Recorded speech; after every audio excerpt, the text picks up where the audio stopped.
The devil was part of the original creation, and if you believe in God, then you must believe in the devil. But of course that's nothing to do with Christian religion at all. There are two influences.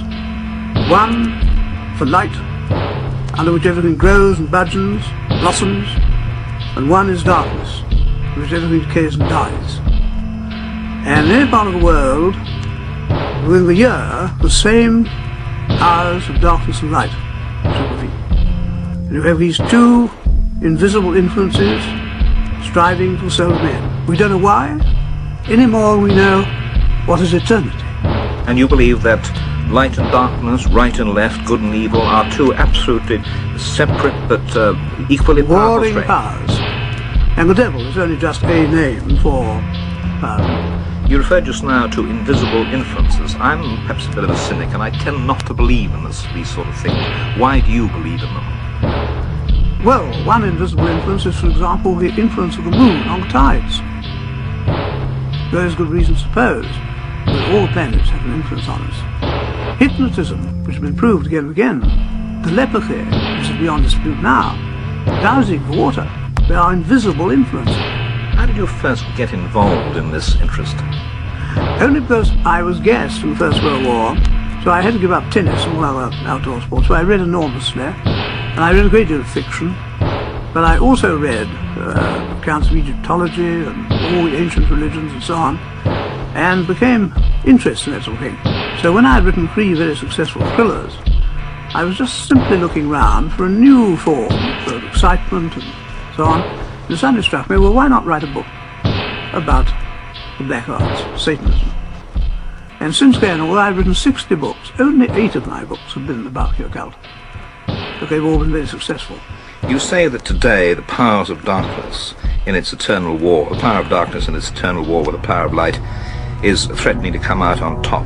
If this continues on an ever-increasing scale, the inevitable result will be a return to the brutal lawlessness, poverty, and insecurity of the Dark Ages. Do you really believe that about the modern I do believe that. The violence and that sort of thing that's going on today is unbelievable, and the government are not controlling it. And that doesn't go only for this country. It's all over Europe and the United States worse than ever. And they've just got to take a line. Well, give me an example of how the power of darkness, as you call it, is operating in this town, in this country today. Well, there are said to be over 300 covens in this country. Covens, that is 13 people making up a coven of witches. And they're increasing every day, I suppose, because the 2 world wars have made great insecurity with young people, and they're looking for something, you must have something to cling on to, and they are tempted by these evil people, not necessarily people who have real power, but evil people, to come to these parties who promise you want to marry the boss, all right, you come along on Tuesday, you have a little fun, that sort of thing, and so on. And that is where an immense amount of dope pushing, that sort of thing, goes on, because witches and their servants have always used drugs. Do you know, have you met modern witches?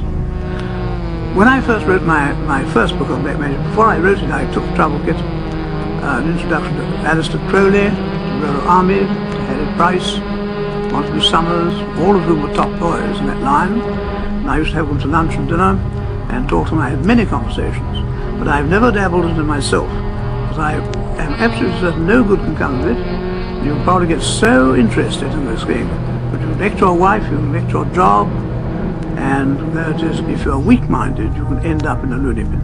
I wonder if you don't perhaps sometimes feel a sense of responsibility yourself for the state of affairs, because there is no doubt your books sell in absolutely fabulous numbers. Your books about black magic. Are you catering for the very thing that you are against? I can't believe that, because in every book I write, I always give a warning. This thing is evil, and no good can ever come to anybody who dabbles in it. You haven't quite answered my question. Aren't you feeding the curiosity that is creating this evil? No, I don't. I feel that by warning people, so many people are drawn into this thing, and I feel that I, at least, am in warning them. It's not a good thing to do. Do you think they might ever strike at you? No, I have complete confidence in my own protection, because they can only strike at people who are afraid and who believe that they can be harmed. And I don't. I don't say that I'm a particularly good person, but I believe that I'm on the right side, and And I believe the powers of light will protect me from anything that anybody could ever attempt about me. But you're fearful the powers of darkness may take us over. I think that civilization is disintegrating. Unless somebody takes a pull, things are getting worse and worse every year.